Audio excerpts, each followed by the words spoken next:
Hello Aquarius, Sun Rising and Venus signs. Kamusta kayo?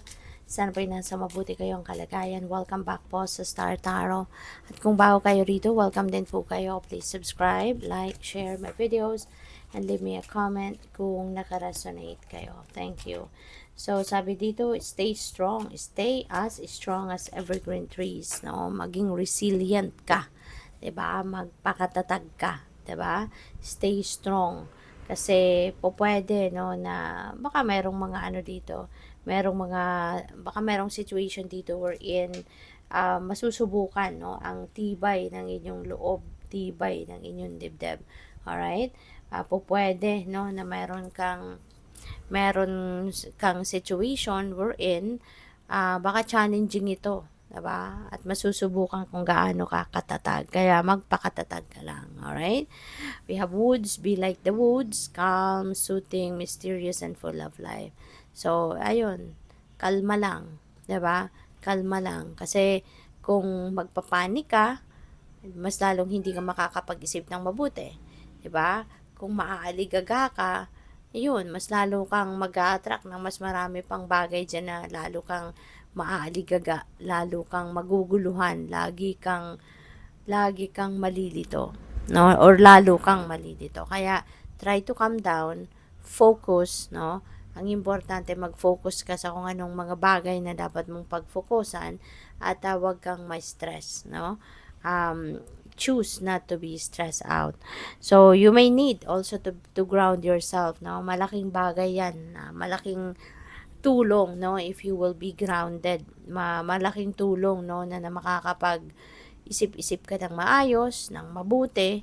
Malaking tulong na makakapag-ano ka, nilay-nilay ka, 'di ba? Para mawala, no, yung mga mind chatter mo, mawala yung mga kung ano mang kaguluhan sa isip mo, something like that. So we also have clearing, all right? Make room for growth, okay? Make room for growth kasi po pwede na ang iba sa inyo dito, Aquarius also is kailangan mo siguro, 'di ba, na mag-purify, mag-detoxify ng sarili mo. All right? So that you can also remove anything and everything that doesn't serve your best interest. Tanggalin mo na 'yan kasi sayang ng room, 'di ba? Na ino-occupy niyan sa buhay mo, and you can make room for pag tinanggal mo na 'yan, 'di ba? Pag na-let go mo ng mga 'yan, so at least magkakaroon ka ng mas marami pang oras, panahon, 'di ba, para sa mas mabuti, mas maganda na mga bagay. All right? So, what else? By the way, maraming salamat muna for subscribing. And if you haven't subscribed yet, subscribe na po kayo. And maraming salamat din, no, for not skipping the ads. Malaking tulong po yan sa akin. Thank you. And kung gusto po ninyo na mag-join sa membership, just click the join button po sa baba ng video. So, this is the time na napakaganda, kaya siguro kayo makakapag-celebrate din sa ngayon because there are so much blessings, no, na po pwedeng dadating.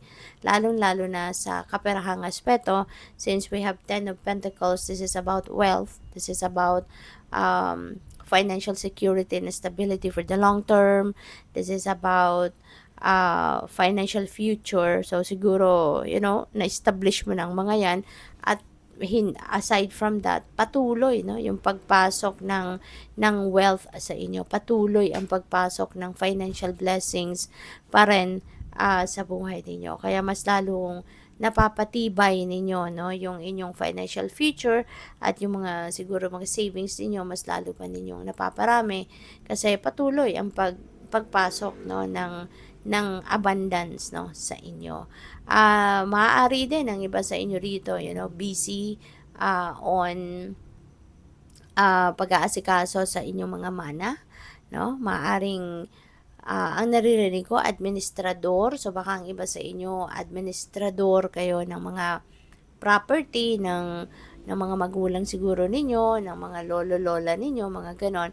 At baka ikaw ngayon ang punong abala, no, sa pagde-divide ng mga ito para sa the rest of the family. So, siguro naghahatian na sa ngayon ng mga mana, no, na lupain, mga ganon. So, we also have the Queen of Cups. Ayan. So, siguro, you are also being supported by your mom, or lola. Maaring nandiyan sila para suportahan ka, nandiyan sila. Maaring you are also dealing with her, 'di ba? Sa lola mo or mama mo, maaring siya ngayon yung kinakausap mo, maaring meron kayong mga importanteng pag-uusap ng nanay or lola mo. So, pwedeng ganun din ang ganap. With the Three of Cups, no? Ito, celebration. So, pwede talaga na dahil sa mga blessings na yan, yun ang isa-celebrate mo at ng inyong pamilya.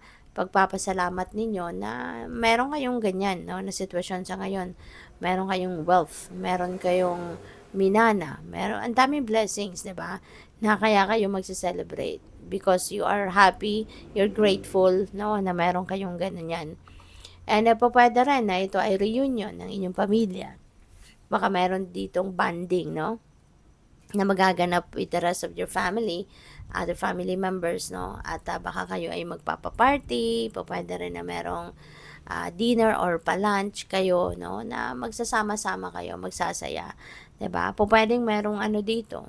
Pwedeng merong isa-celebrate talaga kayo na okasyon, birthdays, mga ganyan, anniversary. Pwedeng merong success ang pamilya, no? Kaya gusto mong i-celebrate din kasama ang buong pamilya. With the Knight of Cups naman, there is an offer, no? Merong offer sa'yo.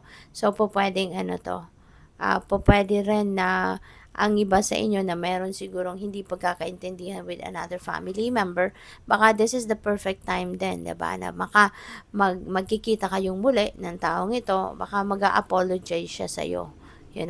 So, pwedeng siya yung mag-apologize sa iyo or pwedeng ikaw yung mag-apologize sa kanya. So, possible din yon. So, good luck sa iyo. Thank you for watching. Love and Light. Namaste.